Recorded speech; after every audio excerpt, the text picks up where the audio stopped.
investing in property makes sense. Investing in the right property takes knowledge. Welcome to the Rewarding Property Decisions podcast. I'm Jarrod McCabe, Director of Wakeland Property Advisory. Join me for expert insights into the fundamentals, trends and opportunities to help you create long-term wealth through smart property decisions. Hi everyone, and welcome to episode 50 of the Rewarding Property Decisions podcast. So what we've seen this year, being 2023, is that the market's really starting to show signs of stabilising now. A lot of that's been to do with the fact that the supply levels have dropped off significantly. Obviously, vendors who don't need to sell when the market's been slow through 2022 have decided that they'll hold on. But the demand has remained fairly consistent, which has meant clearance rates have been hovering around the high 60s to early 70s. So it's fairly well balanced at the moment. It's not necessarily showing signs of growth at this point in time, but that could be not all that far away. So given these increases in signs of competition for good quality properties, but also the lack of competition for things that are compromised, which is what you tend to see in a more balanced market, both buyers and estate agents are looking to either consider or encourage each other to buy or to sell a property before auction. So I thought today we could look at this scenario, look at both the positives and the negatives of doing this, and then also give you a bit of an understanding as to things that you should take into account when you are considering putting in an offer before auction. So let's have a look first at the positives and why you would consider doing this. The main reason that people tend to consider putting in an offer before auction is to catch others off guard. There's plenty involved with buying property, as we all know, so much in terms of research. People, in terms of the process that they'll be following, they may want to do a second inspection. They may want to get a family member or perhaps a friend through a property as well. Need to do building inspections. May want to look at an alternate property to compare against this one that you are considering. Need to get finance organised, might need to get a contract reviewed by a solicitor. So there's a lot of things that need to be ticked off before someone's prepared to either submit an offer or to bid at auction. So if you as a buyer are able to catch people off guard and perhaps get in and submit an offer that is deemed acceptable to the vendor before other buyers are through that process, then you might be able to catch them off guard. And then they may not feel comfortable in following through on a process if they haven't been able to do all those things. So that's probably the main reason to consider doing it. Obviously, in order to do that, you need to get in fairly early within a campaign, because the later in the campaign you are, the more time it's going to give other buyers to do their due diligence. Another good reason to consider this is to take advantage of perhaps low expectations from a vendor or from an agent, perhaps not with the understanding of what a property may well be worth and how the levels of interest may be for that type of property in the marketplace. So if you see a low quote, for instance, and an agent might have indicated that expectations are in line with that quote when you have inspected the property, then there could be an opportunity there to perhaps purchase beforehand and take out the competition from other buyers. It can be sometimes that, as I said before, that you've got a naive vendor, or perhaps an agent might be an out-of-area agent, or perhaps an inexperienced agent doesn't necessarily deal in that type of property as often, and therefore the quote is conservative. If you get in again early in the campaign and perhaps submit something that's slightly above what they were expecting to achieve, they feel good, feel like they've had a win, but you know full well, because of the knowledge that you've got in that marketplace, that you're well and truly in front. And I've got a really good example of that in the case studies that I'll talk to you about a little bit later on in the podcast.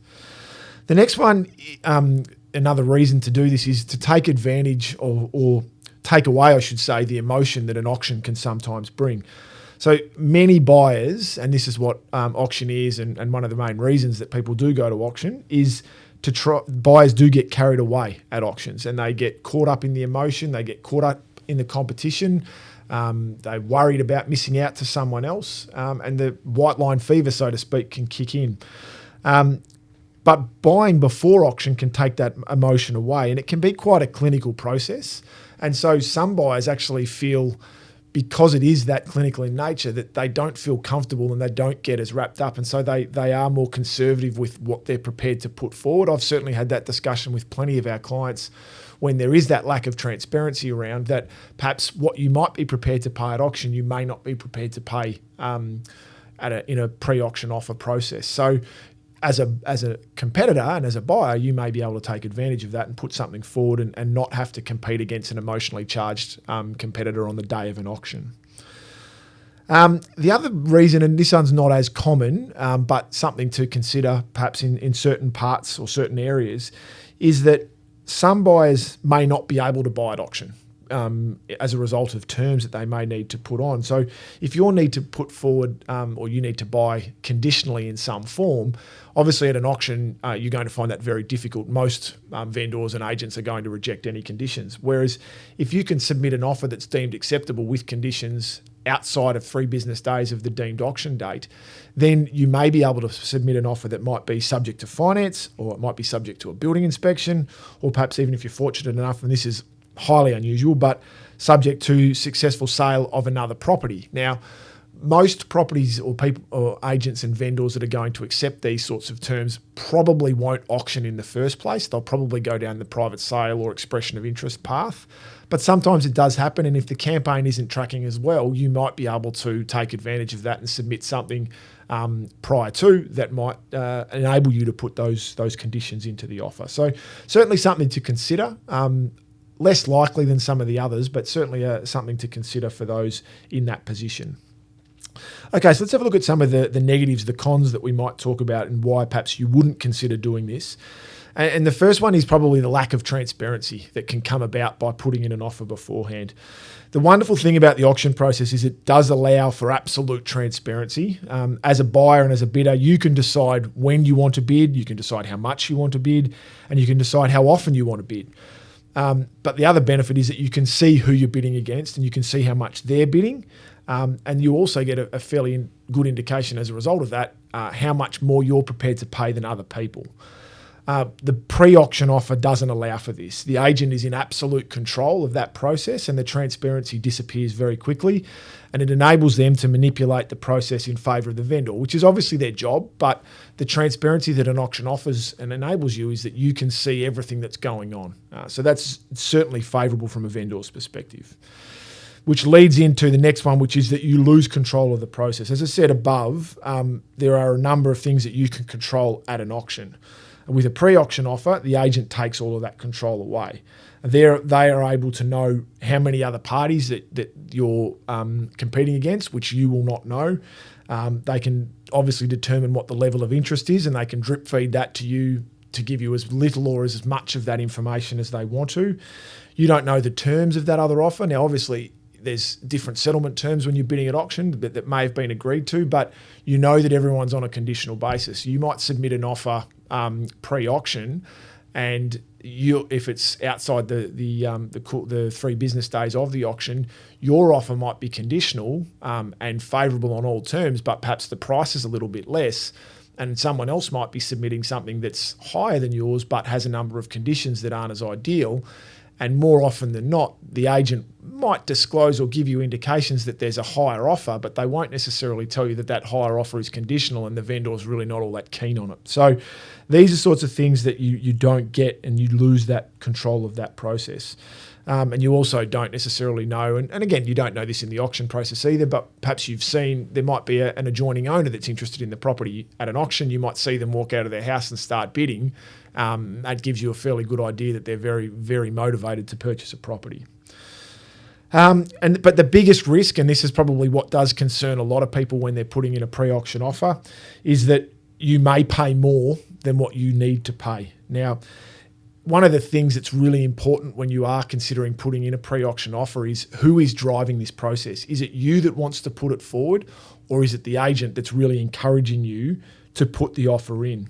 Because if it's the agent, there's usually a reason and a motivation for it. And most likely that's going to be that they've probably got limited other interest from other buyers, or perhaps you are the only interested party in the property. There might be other parties, but they perhaps have got interest at much lower levels. And if you go to the auction, you're going to see that, and that's going to put you in a much stronger negotiating position. So the agent is going to want to avoid that situation. Again, by encouraging you to do something before auction, they're back in control. They can control how much you know or don't know, and therefore you won't see that there's perhaps not other parties that are interested at the same level that you are. So they are in a stronger negotiating position because they can perhaps manipulate the concerns that you might have or the worries that you might have in terms of missing out on the property. So these are all the things that need to be considered when you're looking at putting in something for. So what should you do? Well, the most important thing and the first thing, if we are considering doing this, is to ask the question around how is the process going to work? Because every agent does things differently. And I've seen as to the extreme where different agents within an agency handle a pre-auction offer or a negotiation differently. So it's really, really important every time you consider doing this that you ask that question to find out if there is going to be a contest and if there's other parties interested, how are they going to handle the negotiation? Is it going to perhaps be a highest and best scenario where you get one crack at putting in an offer, that's it? Is it going to be the person that puts in the first acceptable offer will get the last crack at putting in a final offer as well? And will the offers during that process be disclosed? The ideal, if it's going to go down this path, is probably that you'll get a boardroom auction, because if you put something in and then there is someone that wants to contest, well, you're still going to get the transparency that an auction offers. Unfortunately, as a buyer, you don't get to dictate that. But if you did, that's certainly the selection process that you would go down. And some agents will go down a back and forth process where they'll just go back and forth with every buyer that's interested. And you've got to then rely that they are telling you the truth, that they are getting increased offers from other buyers that are actually genuinely there as well. So there's a lot more risk. So you do need to get a really clear understanding as to how that will play out so that you can then determine your strategy and how you're going to approach the offer process. The other thing to ask is, are they going to have to refer to other buyers? Some agents, if they get an acceptable offer, are more than happy to just wrap it up and sell it on the spot. And that's usually pretty enticing if you get the right offer and you can get it done. You don't have to compete. You can put something in. In most circumstances, they're going to want to go back, rightly, to all other parties to be fair so that everyone gets a crack at it. I mean, obviously, you yourself would be very disappointed if someone else had that opportunity and you weren't given the chance to put something forward. The other question that's really important to understand is how the offer needs to be submitted. So does it need to be on a contract? Now that we've got all digital signatures, do they want all the details so that the agent will fill it out and then send it out to you?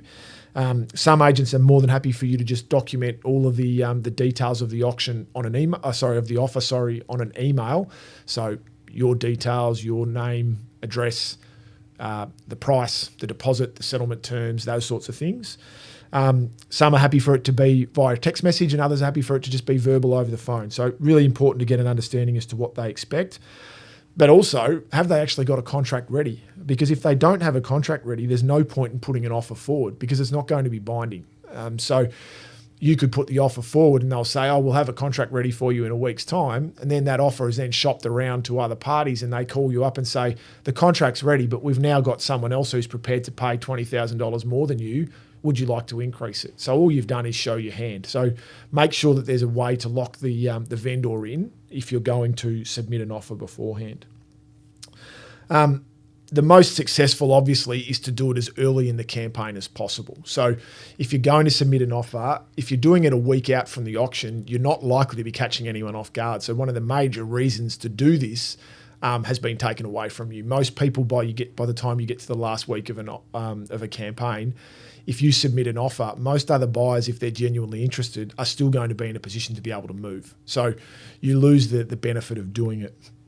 But the most important thing to remember is that, as I said earlier, it's not a one-size-fits-all strategy. Every time you go down this process, you need to clearly understand how it's going to work. Okay, so let's have a look at the some case studies. And what I'll do here is I do have an endless supply of stories that I could talk to you about, but I thought we'd look at a scenario where it's been beneficial to submit an offer and where we've decided not to submit an offer for a different reason. So the first one is where we successfully did. We had a home buyer client we'd identified a perfect property for them basically as soon as it hit the market. We thought, even on face value, looking at it online, that the quote seemed very conservative. So I managed to get through it the first open for inspection, and because I felt like the property was going to be perfect for the client, rather than go through myself and then talk to them about it, I said to them, asked them if they could come along. They were available and happy to. So we both went to the first inspection, and they loved it. And it was absolutely perfect for what they were after. And we were right, the quote was very light. So I asked the agent immediately, would they be prepared to look at an auction? Did they have a contract ready? And the answer was yes to both. They were happy to do that. And I also asked what the offer process would be if there was someone to contest it. And fortunately, in this scenario, it was a boardroom auction. So everything was ticking boxes for being favourable to putting in an offer before auction. The quote on this property at the time was 1 to 1.1 mil. And I had really, really good sales that supported paying in excess of 1.3 if we needed to under competition at an auction. So given that the agent had indicated to me that the vendor was very much in line with their quote, and anything at the top end of the quote price they would be very happy with, we submitted an offer a tick over that just to really make sure that they were comfortable with it and that they were going to accept it, and that wasn't going to be shopped around to see if there was other interested parties. It was, yes, it would be accepted. We will have to let everyone else know, but so we submitted 1.125 on that property, which was acceptable.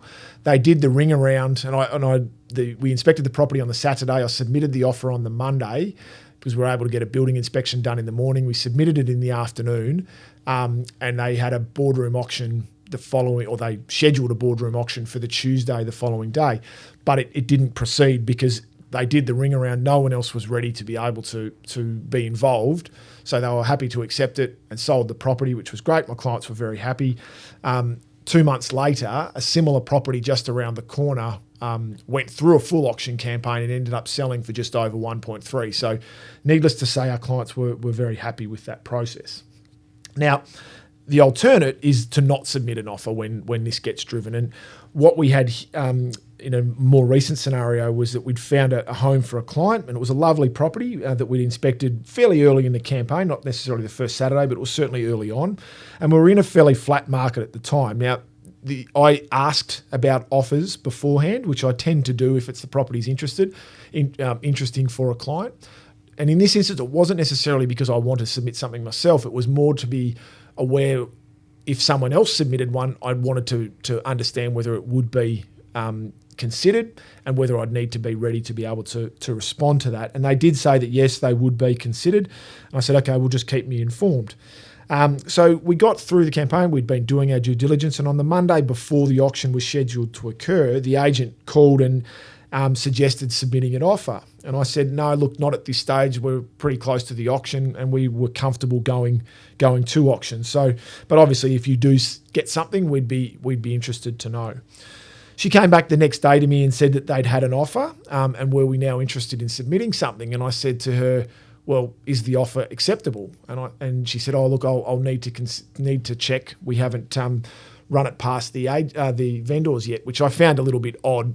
So whether there was a genuine offer there or not, I'm not sure. But I said, look, if it's acceptable, then certainly let me know. But otherwise, no, we're still comfortable going to auction. She came back and said, look, the vendors decided that they'd prefer to go to auction, which again was a few red flags, but happy to go to auction. So we turned up at the auction on the day and unsurprisingly, no bidding. So put in a vendor bid. I eventually put in a genuine bid just over the top of that, which was not contested by anyone else, and the property passed in. And then we were able to negotiate and purchase it right towards the bottom end of the quote price. So again, clients were very, very happy. They were prepared to pay in excess of that if they needed to, but the strategy was right not to submit something because the price that the agents had been suggesting that we should submit something was certainly at the top end of the range, and I didn't feel as though we needed to pay that in that scenario. So it worked out really, really well. So yeah, I guess the important thing with buying before auction is, as always, and I might sound like a broken record, but is to do your research and make sure it's going to be the best scenario for you. But always, if someone else wants to start that process, to be ready to respond to that so that you can be involved and you don't miss out on a property. Anyway, thanks very much for joining me for episode 50 of the Rewarding Property Decisions podcast. As always, feel free to share the podcast far and wide. We really want to continue to build things, so with family, friends, colleagues, anyone who's got any interest. And if you would like further information on how to make rewarding property decisions, please visit the website wakeland.com.au, and we wish you all the best with your property decisions.